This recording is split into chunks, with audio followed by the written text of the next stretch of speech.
Assalamualaikum warahmatullahi wabarakatuh. Kepada yang terhormat Bapak Ibu dosen penguji uji kinerja pada PBG Transformasi Pendidikan Agama Islam tahun 2025. Perkenalkan, saya Endri Maulana Yusuf, mahasiswa PPG PAI tahap 2 tahun 2025 di LPTK Universitas Raden Mas Said Surakarta dengan NIM 253212652. Pada hari ini, Kamis 9 Oktober tahun 2025, saya akan mempersembahkan video praktik pembelajaran melaksanakan uji kinerja di SMA Persiaspida di kelas 11 MIPA 5 dengan materi menganalisis khutbah, tabligh dan dakwah. Terima kasih dan selamat menyaksikan.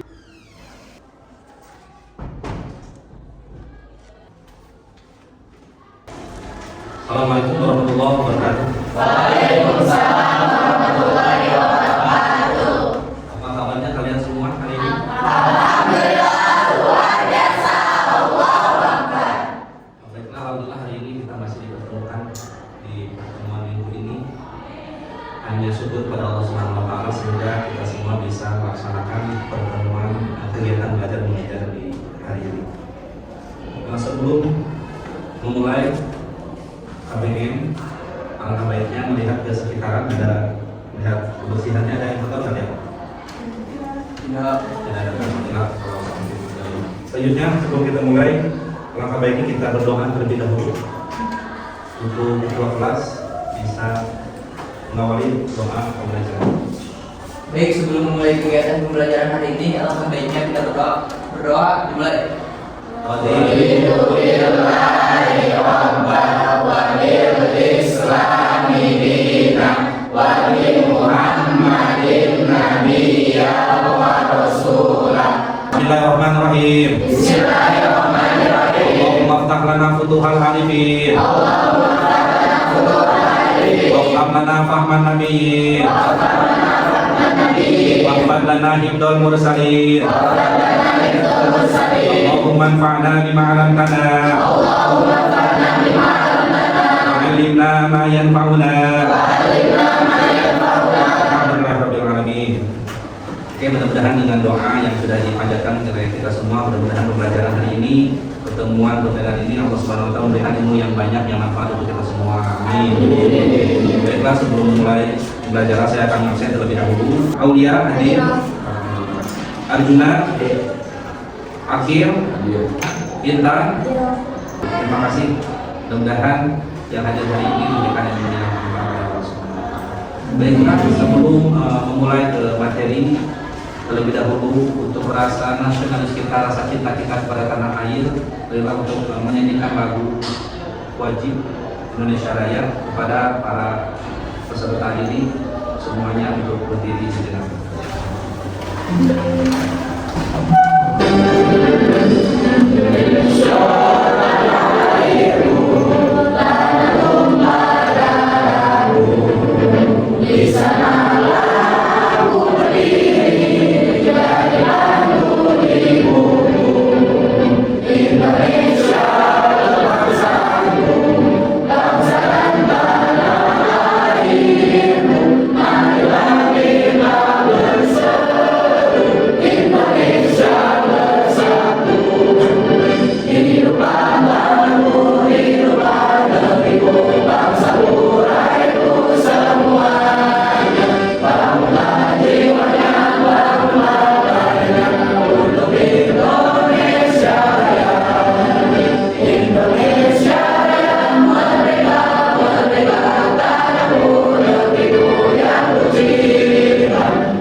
Kita tepuk tangan dulu deh.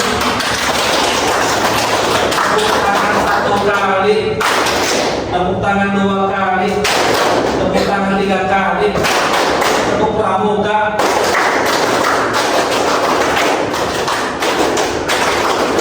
Oke, semangat. Baiklah, Selanjutnya sebelum saya memulai materi, pertemuan pertama pertemuan minggu kemarin saya menyampaikan kaitan tentang pengurusan jenazah. Apakah jasad jenazahnya laki-laki maupun perempuan, posisi imam menyolati jenazah harus di mana? Kalau jenazahnya perempuan, posisi imam; kalau jenazahnya perempuan di mana? Dan hukumnya, terus kewajiban seorang muslim yang masih hidup terhadap jenazah atau terhadap orang yang sudah meninggal. Apa saja kewajiban? Ada yang mau menyampaikan? Ada yang sebelumnya? Kewajiban seorang muslim terhadap orang yang sudah meninggal. Apa? Satu yaitu memandikan jenazah, yang kedua mengkafani, yang ketiga mensolatkan, yang keempat menguburkan. Oke, terima kasih. Pahamnya jangan dulu ya. Itu kewajiban seorang muslim yang masih hidup terhadap orang yang sudah meninggal. Nah, yang selanjutnya yang kedua, posisi sebagai imam ketika jenazahnya laki-laki, baik itu laki-laki dewasa ataupun masih kecil, posisi si imam di kepalanya sejajar. Yang keduanya, kalau jenazahnya perempuan, posisi si imam itu ada di perutnya atau di antara pinggang sama dada. Baina sodri wasorati, di dada, di perut boleh. Nah, posisi si imam kalau jenazahnya perempuan itu hanya mereview sedikit ya materi yang sebelumnya. Nah, baiklah kali ini saya akan menyampaikan materi pertemuan hari ini adalah menganalisis pelaksanaan khutbah dakwah dan tabligh. Kita saksikan video pembelajaran mengenai materi pertemuan hari ini, itu tentang menganalisis pelaksanaan khutbah tabligh dan dakwah. Bismillahirrahmanirrahim.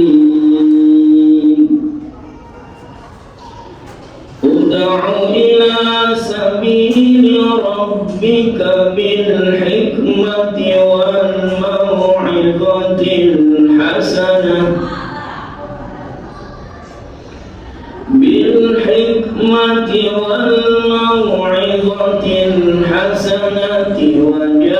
wajadilhum billati hiya ahsan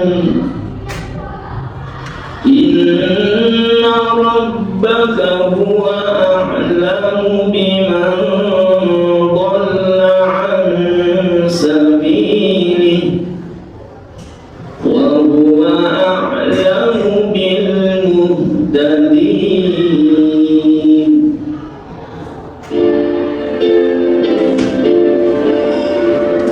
Pada dasarnya, setiap individu muslim diperintahkan untuk melaksanakan dakwah Islam sesuai dengan kadar kemampuannya. Sebagai seorang peserta didik yang beragama Islam, kita juga mempunyai kewajiban untuk melakukan itu. Apalagi Allah memberi predikat kepada kita sebagai khairul ummah. Predikat ini akan sesuai jika kita selalu berusaha di barisan depan dengan orang-orang yang gemar berdakwah. Pengertian khutbah tabligh dan dakwah hampir sama, yakni menyampaikan pesan kepada orang lain. Lebih rinci mengenai ketiga istilah tersebut dijabarkan sebagai khutbah. Kata ini berasal dari bahasa Arab khotbah yakhtubu khutbatan, yang bermakna memberi nasihat dalam kegiatan ibadah seperti sholat Jumat, sholat Idul Fitri, sholat Idul Adha, sholat istisqa dan sholat kusuf, wukuf, serta nikah. Menurut istilah, khutbah berarti kegiatan ceramah kepada sejumlah orang Islam dengan syarat dan rukun tertentu yang berkaitan langsung dengan keabsahan atau kesunahan dalam ibadah. Yang kedua, tabligh. Kata ini berasal dari bahasa Arab balighun yuballighu tablighun, yang berarti menyampaikan, memberitahukan dengan lisan. Menurut istilah, tabligh adalah kegiatan menyampaikan pesan Allah secara lisan kepada satu orang Islam atau lebih untuk diketahui dan diamalkan isinya. Yang ketiga, dakwah. Kata dakwah berasal dari bahasa Arab da'a yad'u da'watan, yang berarti memanggil, menyeru, dan mengajak pada suatu hal. Menurut istilah, dakwah adalah kegiatan mengajak orang lain, seseorang atau lebih, ke jalan Allah secara lisan atau perbuatan. Kegiatan dakwah bukan hanya ceramah, tetapi juga aksi sosial yang nyata, seperti santunan anak yatim, sumbangan untuk membangun fasilitas umum, dan lain sebagainya. Khutbah sebagaimana dijelaskan di atas merupakan bagian dari aktivitas ibadah. Maka khutbah tidak mungkin bisa ditinggalkan karena akan membatalkan rangkaian aktivitas ibadah. Adapun tabligh merupakan salah satu sifat wajib bagi Rasul, yakni menyampaikan wahyu dari Allah kepada umatnya. Semasa Rasulullah masih hidup, seluruh waktunya dihabiskan untuk menyampaikan wahyu kepada umatnya. Setelah Rasulullah wafat, kebiasaan ini dilanjutkan oleh para sahabat hingga kita pada saat ini. Adapun yang menjadi ketentuan khutbah adalah sebagai berikut. Pertama, syarat khatib. Syarat ini meliputi Islam, balik, berakal sehat dan mengetahui ilmu agama. Yang kedua, rukun khutbah.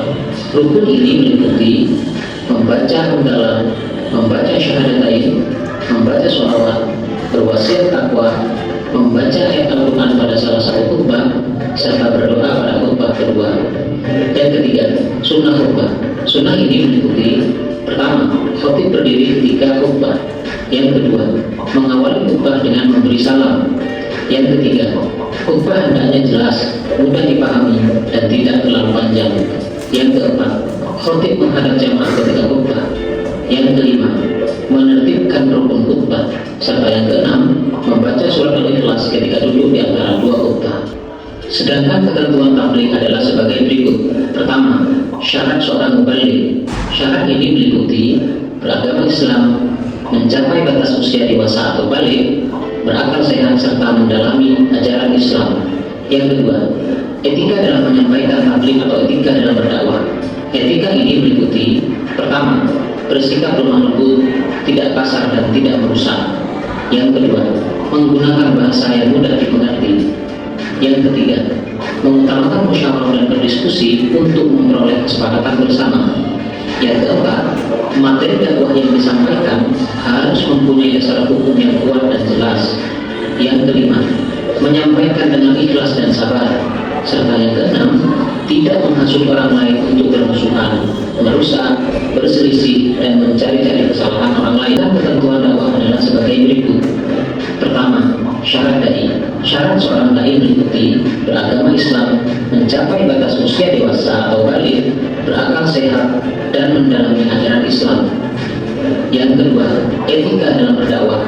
Etika ini meliputi pertama, dakwah dilaksanakan dengan hikmah, yakni ucapan yang jelas, tegas, dan sikap yang bijaksana.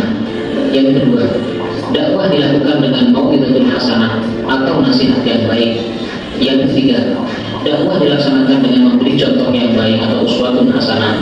Serta yang keempat, dakwah dilakukan dengan mujadalah, yakni diskusi atau tukar pikiran yang berjalan secara dinamis dan santun, serta menghargai pendapat orang lain.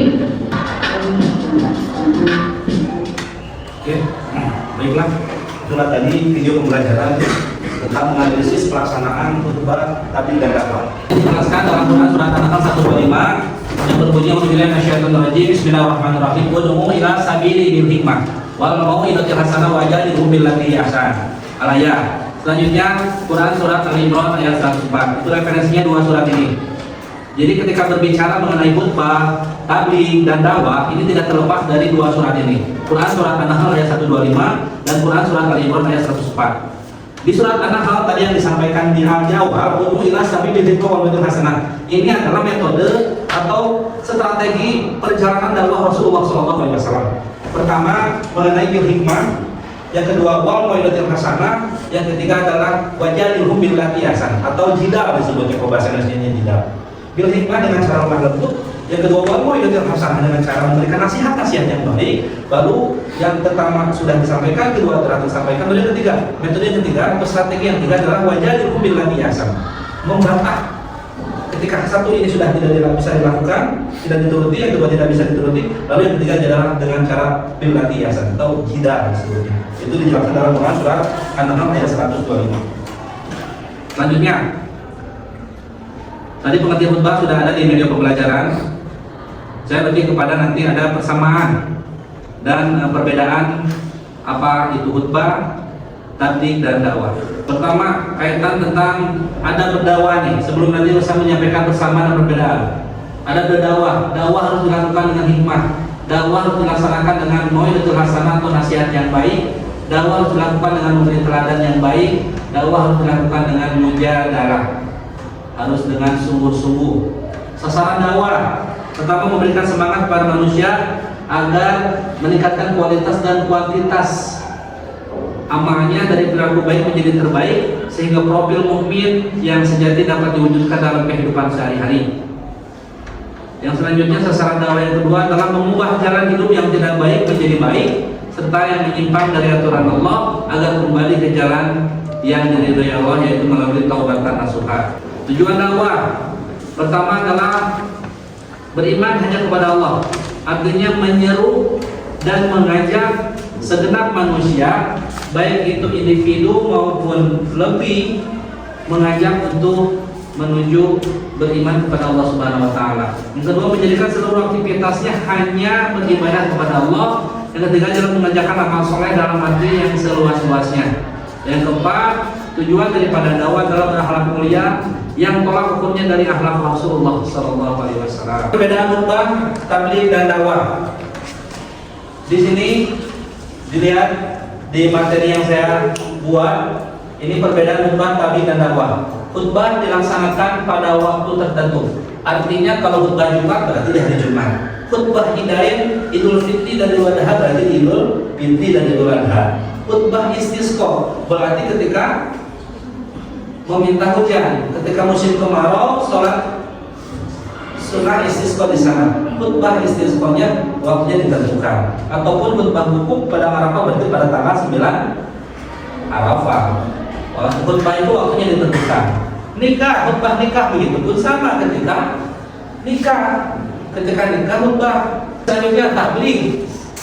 Tablighnya kapan saja, karena tabligh itu menyampaikan kapan saja waktunya, dan dakwah kapan saja sama. Yang keduanya ada syarat dan rukunnya. Khutbah seorang khatib itu ada syarat. Anak kecil boleh tidak untuk menyampaikan khutbah? Tidak boleh. Pertama harus orang dewasa, orang yang berakal. Selanjutnya kita tahu Adi membahas tentang rukun khutbah. Di situ tertera ada 6 rukun khutbah. Pertama tadi mengucapkan hamdalah. Saya sampaikan dulu, dipraktikkan. Contoh khutbah Jumat saja. Alhamdulillah, alhamdulillah nahmaduhu wa nasta'inuhu wa nastaghfiruh wa nastahdihi wa nastansiruh wa na'udzu billahi min syururi anfusina wa min sayyiati a'malina. Itu hamdalah pertama.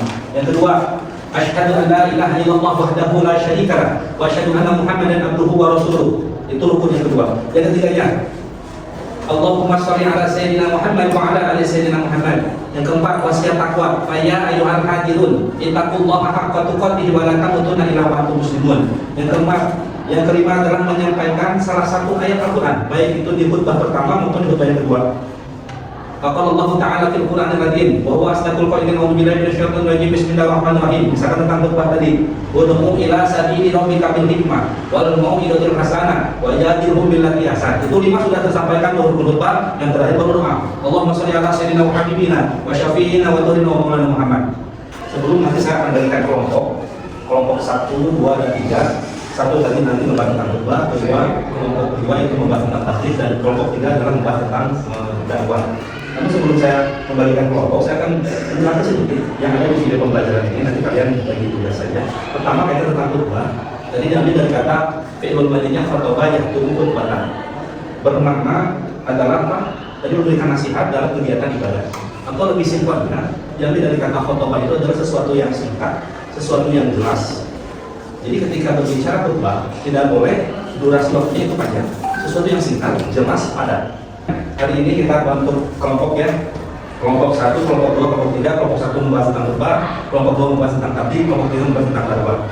Nah, saya hitung dari mulai ujung, berhitung 1, 2, 3, nanti yang 1 gabung ya, boleh? Ya, mulai 1, 2, 3, 1, 2, 3, 1, 3, 2, 3, 1, 2, 3, 1, 2, 3. Oke, yang masing-masing kelompok tadi 1, boleh kursinya diamankan masing-masing kelompok. Nanti saya membagikan KKPD-nya, lembar kerja peserta didiknya saya bagikan masing-masing dari kursinya. Saya akan membagikan KKPD, modul ajarnya kaitan tentang materi pembelajaran ini. Kalian diskusikan, nanti masing-masing presentasi ke depan mewakili kelompok.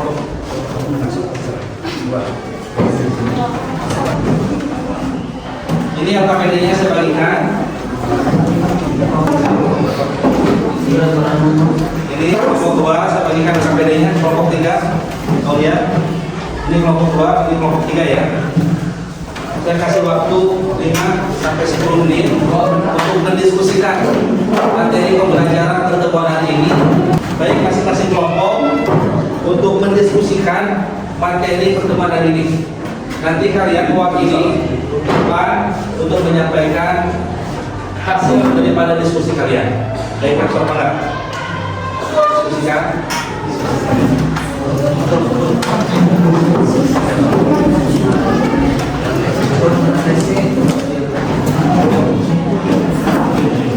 Ke depan masing-masing kelompok dan nanti dibuka sesi tanya jawab ya. Sesi tanya jawab. Kelompok 1 membawa khutbah menanyakan kepada kelompok 2 tentang tabligh. Kelompok tabligh menanyakan kepada kelompok yang dakwah, kelompok 3. Begitupun sebaliknya. Itu ya KPD-nya saya sudah serta. Gimana kelompok 1, 2, 3 udah? Udah belum? Ada yang belum? Siap nanti presentasi depan ya? Siap ya. 2 orang mewakili dari masing-masing kelompok. Nanti ditunjuk siapa aja yang mewakili ke depan. Kita speaking dulu ya, supaya lebih semangat. Kita berdiri dulu semuanya. Sebelum nanti kita presentasi.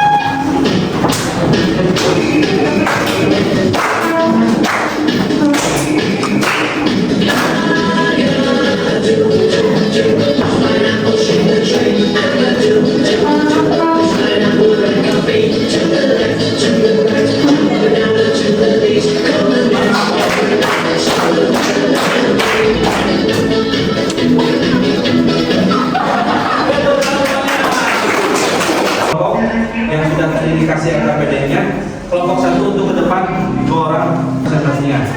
Baik, 2 orang.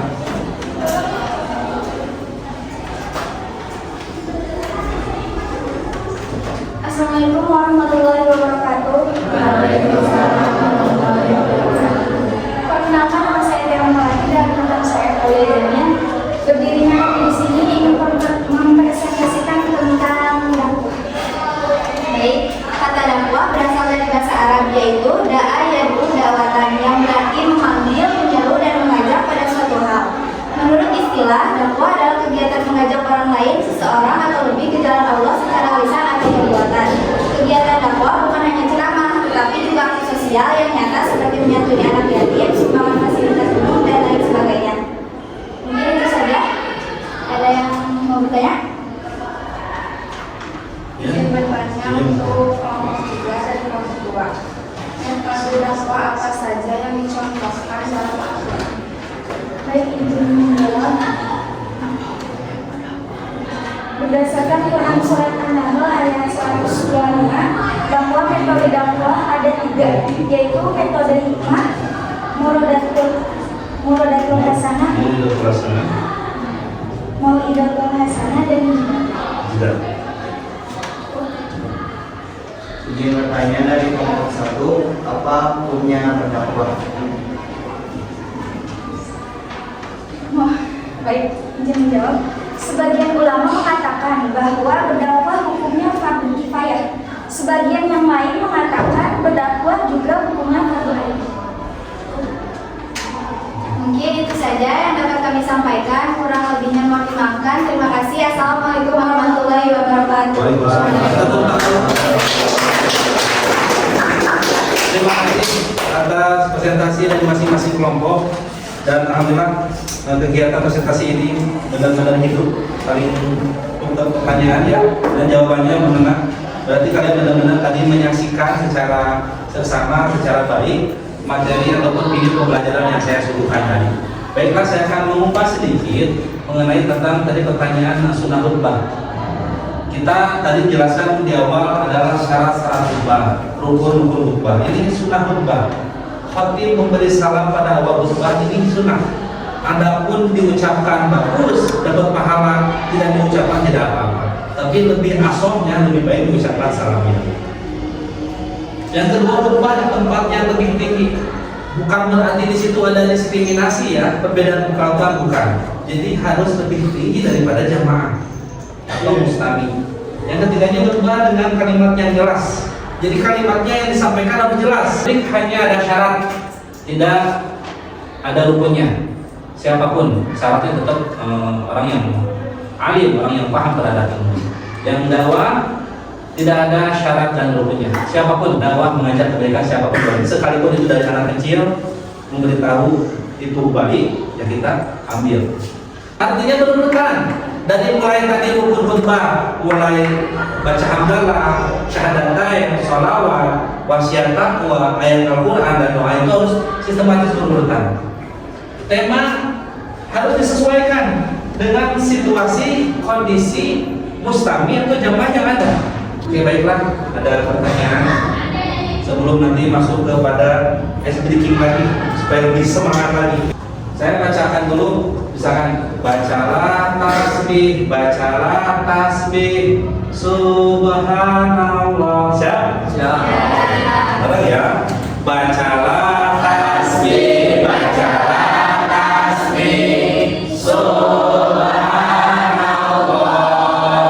Bacalah tasbih, alhamdulillah.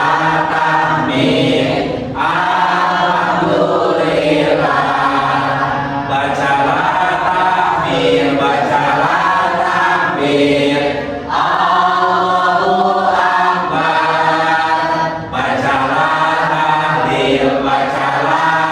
tahlil, la ilaha illallah. Nanti di pertemuan selanjutnya adalah praktek ekonomi Islam, membahas tentang praktek ekonomi Islam di pertemuan selanjutnya. Sebelum menutup kegiatan pembelajaran ini, ada yang mau disampaikan tidak? Tantangan tadi ya, di kelompok 2 kalau nggak salah ya, tantangan apa saja yang dihadapi sebagai pendaki? Kalau nggak salah saya mendengar itu dari seorang pendakwah. Tantangannya apa? Tantangan dari segi keilmuan. Jadi seorang dai harus luas ilmunya. Kalau minim ilmu, repot. Apalagi tantangan di zaman modern hari ini, kita hanya bisa misalkan disiplin satu ilmu saja, disiplin ilmu fikih, disiplin ilmu usul fikih, sedangkan ilmu yang lain tidak dipelajari, tidak dipahami, itu repot. Jadi kurangnya ilmu itu tantangannya. Jadi kita harus sering belajar dan belajar lagi. Yang kedua apa? Mustami. Tadi harus disesuaikan mustaminya di pedalaman pedesaan, betul ya?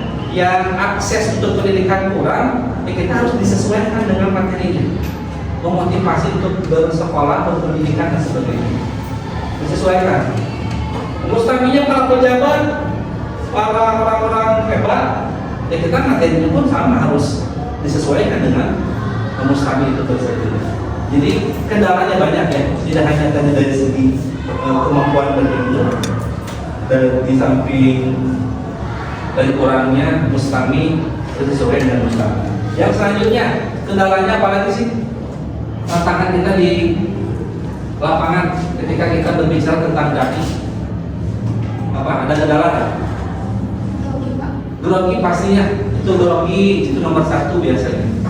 Nah, bagaimana supaya nggak grogi? Ada yang menjawab bagaimana supaya agar tidak grogi ketika kita menyampaikan Mau'idatul Hasanah, menyampaikan dakwahnya, dai-nya. Bagaimana supaya tidak grogi? Apa yang perlu dipersiapkan? Menguasai materi. Pertama, menguasai materi bagus. Jadi supaya tidak grogi, pertama penguasaan materi. Yang kedua, mental. Betul-betul yang lebih penting mental. Ketiganya bisa membersihkan keadaan. Jadi seolah-olah panggung yang ada untuk kita itu adalah panggung kita. Kita yang bisa mengendalikan panggung tersebut. Itu salah satunya dari 3 ini. Insya Allah teknologinya akan hilang. Yang lebih pentingnya apa? Doa pastinya. Berdoa terlebih dahulu kepada orang-orang terdekat kita, orang-orang tercinta kita. Ada lagi nggak pertanyaan? Gua mau nanya Boleh?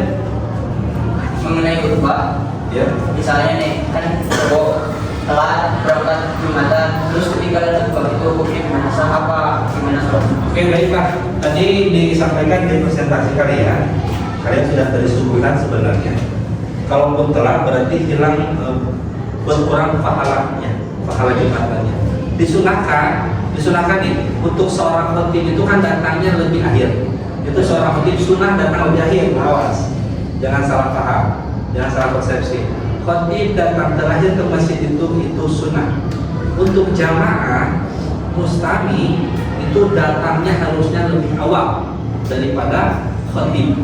Dan mengubah sedikit review materi tadi yang sudah kalian lihat melalui video pembelajaran mengenai Quran surat Ali Imran 104 dan Quran surat An-Nahl 125. Tadi di Quran surat An-Nahl 125 berbunyi A'udzubillahi minasyaitonir rajim ud'u ila sabili bil hikmah wal mau'izatil hasanah wajadilhum billati hi ahsan. Itu mengenai metode atau strategi dakwah Rasulullah SAW selama perjalanan 23 tahun. Periode Mekah 13 tahun, periode Madinah 10 tahun. Itu mengenai menganalisis pembelajaran tentang korban tasbih dan dakwah. Nanti insya Allah kita coba ya di pertemuan selanjutnya. Walaupun pertemuan selanjutnya adalah mengenai praktek hukum Islam, tapi nanti saya minta untuk laki-laki praktek khutbah, sampaikan untuk khutbah yang sudah tadi disimak di video pembelajaran. Yang keduanya untuk perempuan belajar pidato atau dakwah masing-masing. Jadi begitu pun laki-laki sebagai mubalik, calon mubalik, begitu pun kalian sebagai calon mubalik, calon dai dan daiah. Ini ada satu momen untuk melatih cerita tentang dakwah dan tentang. Mudah-mudahan pertemuan hari ini tentang menganalisis pelaksanaan tauhid dan juga dakwah mudah-mudahan ada manfaatnya. Kurang lebihnya saya mohon maaf. Mudah-mudahan ilmu yang Islam pada pertemuan hari ini mendapatkan ilmu yang manfaat yang barokah bagi kita semua. Amin ya rabbal alamin. Kita akhiri untuk pertemuan selanjutnya masuk kepada materi praktek kolom Islam. Kita akhiri dengan kafaratul majlis. Kita kepada Subhanallahumma wa bihamdika asyhadu an la ilaha illa anta astaghfiruka wa atubu ilaik. Allahumma waffiq ila aqwamit thariq. Ihdinas shiratal mustaqim. Wassalamualaikum warahmatullahi wabarakatuh. Waalaikumsalam warahmatullahi wabarakatuh.